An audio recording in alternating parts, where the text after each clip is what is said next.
I wasn't supposed to stay long. Just grab a sandwich, coffee, and maybe skim a book at the corner cafe before heading back to my apartment. It was the kind of place that never really changed.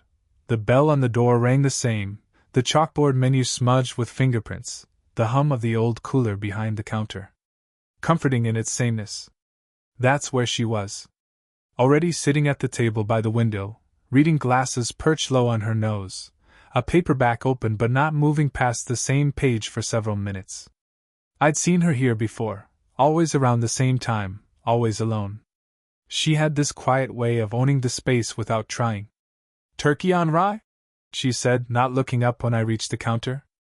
I froze. "You remember that?" She smiled, eyes still on her book. "You order it every time. Easy to guess." The barista chuckled, sliding me the receipt. I muttered thanks, but my ears were hot.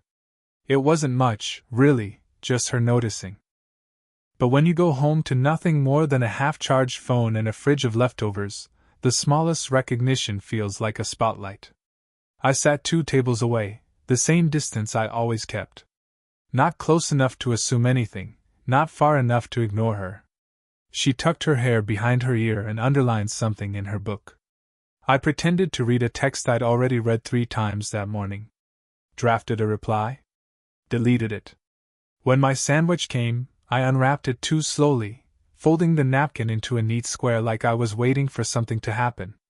My eyes flicked toward her hands, rings off, but faint lines where they once sat. She noticed me looking, raised her brows. I looked away too quickly, chewing on bread that suddenly felt like gravel. "You always eat here alone?" she asked after a while. Her voice carried across the quiet room like it was just the 2 of us. "Mostly," I said, shrugging. "It's easier than cooking for one." She laughed softly, not unkind. "Cooking for one is a skill, not a punishment." I wanted to answer, but the words stuck. She went back to her book, though I swear she hadn't read a single line in 10 minutes. The cafe clock ticked louder than usual. When she got up to leave, she passed my table, pausing just enough to tap her finger on my napkin, now folded into some awkward triangle I'd been shaping without noticing. "You're patient with small things," she said. It wasn't a compliment, not exactly. More like an observation that landed somewhere between my ribs. Then she left. I sat there long after my sandwich was gone, scrolling through my phone, opening the blank text thread again. Still nothing worth sending. That's when the vibration came, one new message.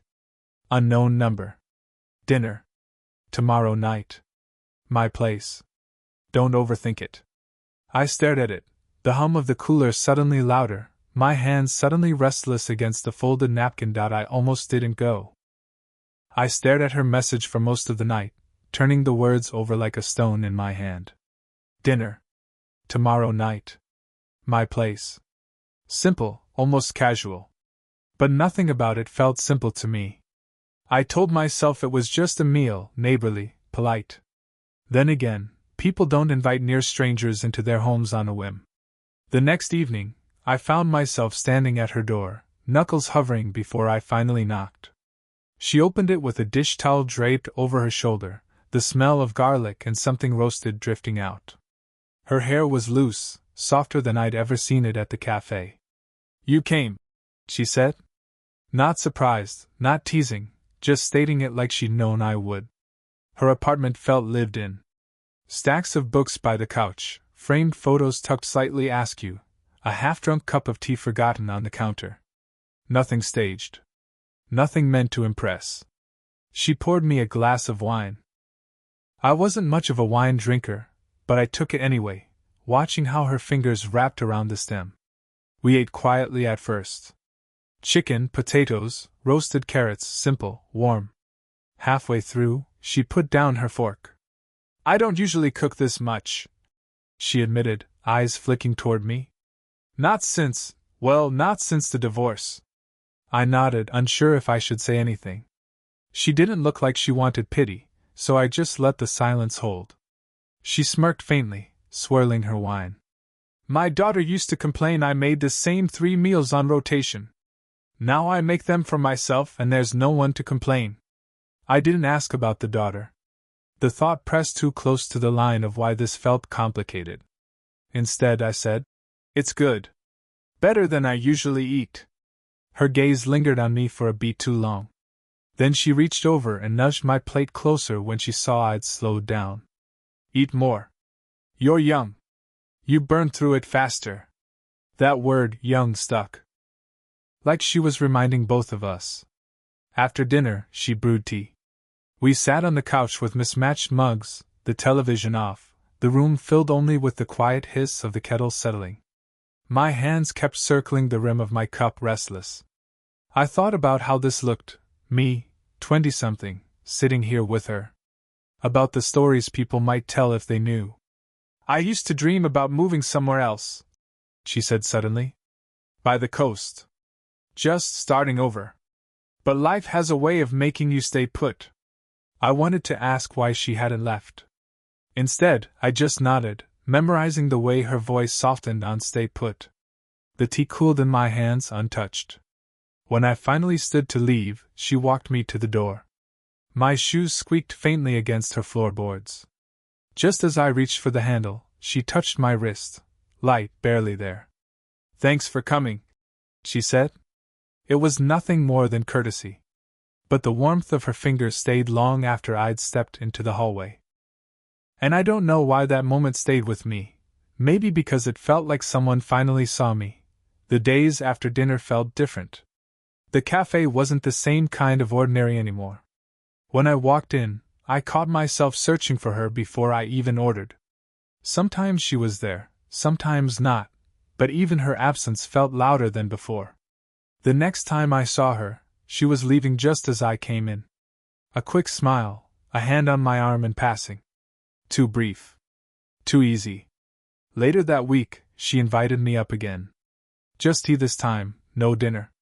I said yes too quickly. Her apartment was dim, a single lamp by the couch. Books still scattered everywhere.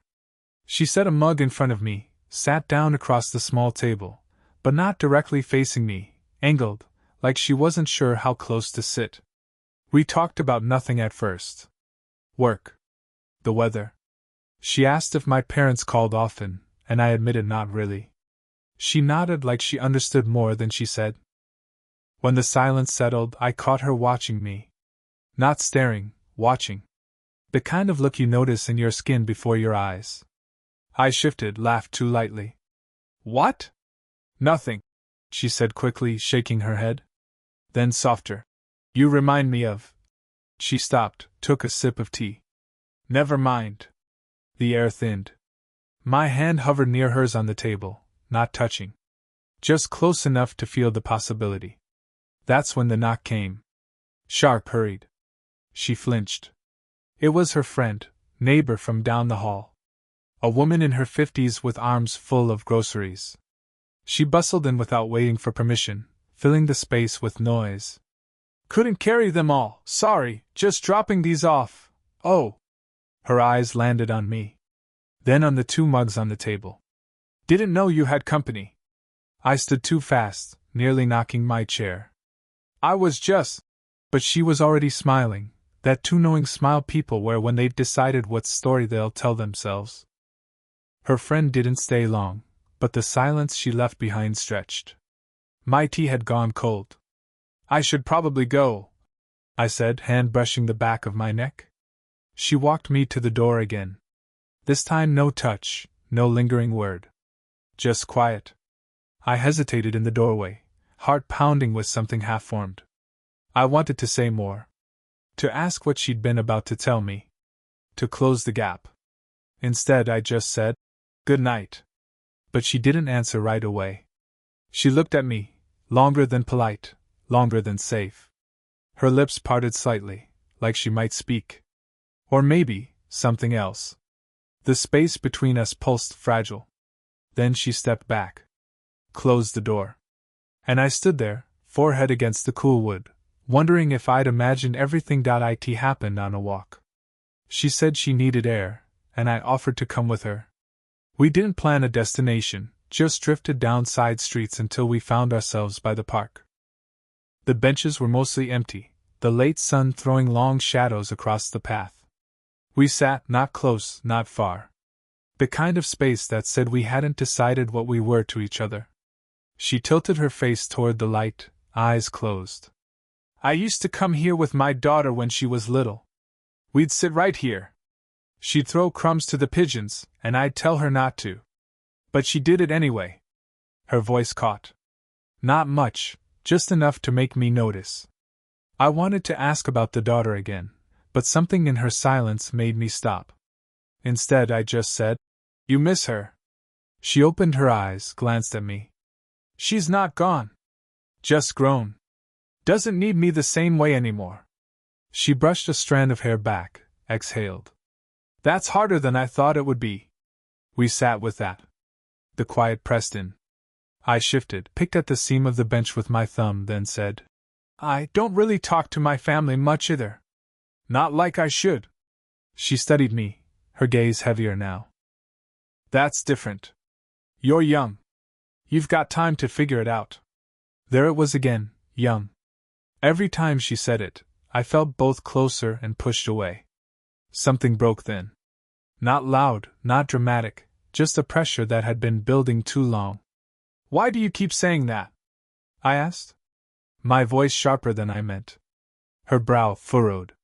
"Saying what?" "That I'm young. Like it's a warning. Like you're reminding yourself not to." My words faltered. Her eyes flicked down to my hands, still clenched against the bench. For a moment neither of us spoke. The park sounds filled the gap, children shouting in the distance, a dog barking, leaves brushing against one another. When she did speak, her voice was low. "Because it scares me. That I even notice you." The honesty stunned me. I let out a breath I hadn't realized I was holding. "It scares me too. That I keep waiting to see you. Everywhere." Her shoulders dropped, like she'd finally set something down she'd been carrying. We didn't look at each other right away. Just sat, side by side, facing the empty path. Then, slowly, she turned. Met my eyes. Her lips parted, words forming but never leaving. My chest tightened, heat rushing to my face. We leaned, just slightly. Not enough to cross the space. Just enough to feel how thin it was. I swallowed, throat dry. She whispered, almost to herself, "What are we doing?" And the question hung there, trembling between us. After that day on the bench, something shifted. Or maybe I only imagined it. I expected her at the cafe, at her usual table by the window, but the chair stayed empty. I told myself she was busy. I went back the next day. And the next. Still nothing. When I finally saw her again, it wasn't where I thought. She was in the parking lot, loading groceries into her car. I raised my hand to wave, already half smiling, but she didn't see me, or pretended not to. She shut the trunk with a little too much force, slid into the driver's seat, and drove off without looking back. That night, my phone lit up with a number I knew too well. I opened the message before I thought. "Don't wait for me. It's not fair to you." I stared at it, fingers frozen above the screen. There was more typing, 3 dots blinking, then disappearing. No follow-up. Nothing else. The words didn't break me. They just unstitched something. The next morning, I sat in the cafe anyway. Ordered the same sandwich, the same coffee. Her chair by the window felt like it belonged to a ghost. 2 days later, I almost knocked on her door. I stood there, hands shoved in my pockets, listening to the muffled sound of a television inside. Maybe hers. Maybe the neighbor's. I couldn't tell. I raised my hand once, twice, then lowered it again. I kept thinking about what she hadn't said. The unfinished words on the bench. The way her eyes dropped when she mentioned her daughter. The faint groove on her finger where a ring used to sit. All the weight she carried but never offered. And I thought about myself, how quickly I'd leaned in, how much I'd wanted to be seen. I typed out a message. "I don't care about fair. I just care about real." Then I erased it. Typed again. Erased again. In the end, I left the thread blank. Days blurred. The cafe lost its flavor. My apartment felt smaller. I wasn't heartbroken. Not exactly. I felt paused. Like life forgot to finish the sentence. Her chair by the window stayed empty. And so did mine. It was raining when I saw her again. Not at the cafe, not in the parking lot, just outside the building, fumbling with her keys, arms full of grocery bags. I almost kept walking. Almost. But something in the way the rain clung to her hair, the bags slipping, made me cross the distance before I could talk myself out of it. Here, I said, reaching for one. She startled, then let me take it. We walked the hallway in silence, shoes squeaking against the wet floor. Her apartment door loomed, too familiar, too heavy. Inside, she set the bags down and leaned against the counter, arms folded tight. I hovered by the door, dripping, unsure if I should stay. Finally, she sighed. You shouldn't be here. My chest tightened. Then why did you let me in? Her eyes flicked to mine, then away. The silence stretched, the clock on the wall ticking louder than it should. I stepped closer, careful. You don't have to explain. Just don't push me away without saying it. She laughed once, dry, almost bitter. Saying what? That I'm old enough to know better? That you'll regret this? Her voice cracked at the end. She covered it with a sip of water that went untouched in her hand. I shook my head. I've already thought of all that. And I still. The words stalled. I dragged my hand through my hair, wet from the rain. I still want to be here. She set the glass down too hard, water sloshing over the rim. It's not that simple. Maybe it is. The rain pattered against the window. Neither of us moved. Finally, she said, softer now, I don't know if I can carry another person needing me. I've spent years being what everyone else needed. She paused, eyes fixed on the floor. And I'm tired. I stepped closer, just enough that she could feel the space shift. My hand hovered, then rested lightly on the counter near hers. Not touching. Just there.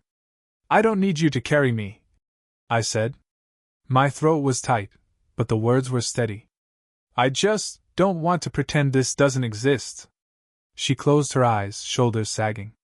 A long breath. Then she turned, finally meeting my gaze. Her expression wasn't relief, wasn't joy. It was raw, like she'd been holding something too long, and finally set it down. Neither of us moved for a moment. Then, slowly, she reached out and touched my sleeve, barely a brush, but enough to send heat through the damp fabric. Okay, she whispered. It wasn't a promise. Wasn't a declaration. Just the smallest crack in the wall between us. And it was enough. Time didn't fix everything. It just softened the edges. Weeks went by. Sometimes we saw each other daily, sometimes not for days. There were still long silences, awkward pauses, small hesitations. But the distance didn't feel as sharp anymore. It felt lived in. Like two people learning how to share air. The cafe stayed part of the routine. I'd walk in at 8:47 a.m., still half asleep, and there she'd be, by the window again, tea steaming in front of her, book half open. She never asked me to sit, and I never asked if I could. I just did. And somehow that was enough. She'd tease me about ordering the same turkey on rye. I'd tease her about pretending to read while never flipping a page. The barista noticed once and asked if we were together. Neither of us answered, but we didn't have to. The park bench made its return too. Different season now, the air cooler, the leaves gone crisp. We didn't speak much there. Just sat, shoulders brushing sometimes, other times not. I remembered the first time, how much weight there had been in the silence. This time, it was easier. The silence didn't need to hold so much. One night she made tea again. Not the strong black coffee I usually drank, but the same chamomile she liked. We sat on the couch, mugs warm in our hands, the TV low in the background. At some point I leaned against her shoulder, not asking, not checking. She didn't move away. Better than cooking for one, I said, half asleep. She laughed quietly, resting her cheek against my hair. Better than staying put. Life didn't transform. Bills still came. Work still dragged. The same four walls surrounded us. But something about it had shifted. There was a steadiness now. Not a rescue. Not a romance with fireworks. Just two people who found they could sit across a table and not feel so invisible. And that was enough. Sometimes I catch myself folding napkins still, old habit. She'll glance at me, smile like it's a secret only we share. And maybe it is. I don't think about where it leads, or what people would call it. I think about the way she touches my wrist when handing me a mug, or the way her eyes soften at 8:47 in the cafe window, like she's been waiting. That's what stayed with me. Not the night it almost fell apart. Not the fear.